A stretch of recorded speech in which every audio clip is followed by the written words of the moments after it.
بسم اللہ الرحمن الرحیم۔ السلام علیکم ورحمۃ اللہ وبرکاتہ۔ ایک نئی کا سبق آموز واقعہ۔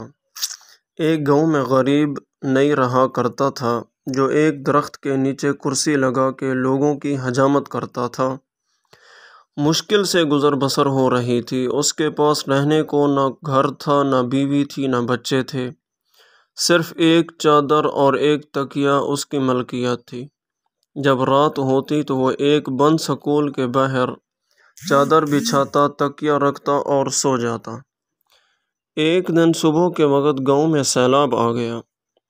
اس کی آنکھ کھلی تو ہر طرف شور و غل تھا۔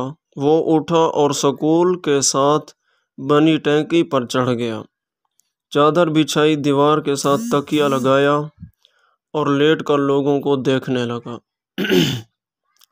لوگ اپنا سامان، گھر کی قیمتی اشیاء لے کر بھاگ رہے تھے۔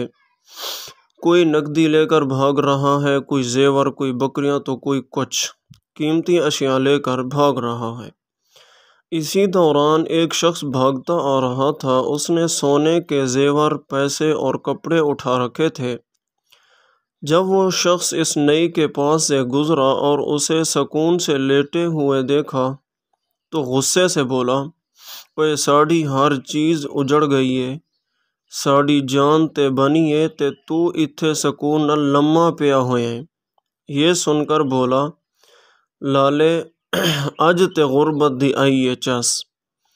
جب میں نے یہ کہانی سنی تو ہنس پڑا، مگر پھر ایک خیال آیا کہ شاید روز محشر کا منظر بھی کچھ ایسا ہی ہوگا۔ جب تمام انسانوں سے حساب لیا جائے گا، ایک طرف غریبوں کا حساب ہو رہا ہوگا، 2 وقت کی روٹی، کپڑا، حقوق اللہ اور حقوق العباد۔ ایک طرف امیروں کا حساب ہو رہا ہوگا، پلازے، دکانیں، فیکٹریاں، گاڑی، بنگلے، سونا اور زیورات وغیرہ۔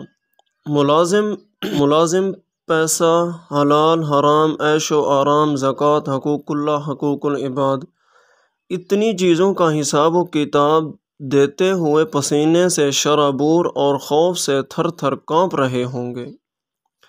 تب شاید اسی نئی کی طرح غریب ان امیروں کو دیکھ رہے ہوں گے، چہرے پر ایک عجیب سا سکون، اور شاید دل ہی دل میں کہہ رہے ہوں گے، اج تے آئیے غربت دی چس۔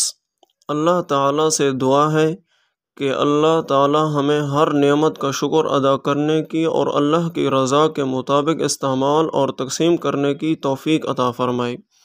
آمین ثم آمین۔ دوستو، یہ تھی آج کی ہماری ویڈیو۔ اگر ہماری ویڈیو آپ کو پسند آئی ہے تو ہماری ویڈیو کو لائک کریں اور ہمارے چینل کو سبسکرائب کریں۔ اب ملتے ہیں ایک نئی ویڈیو کے ساتھ، تب تک کے لیے اللہ حافظ۔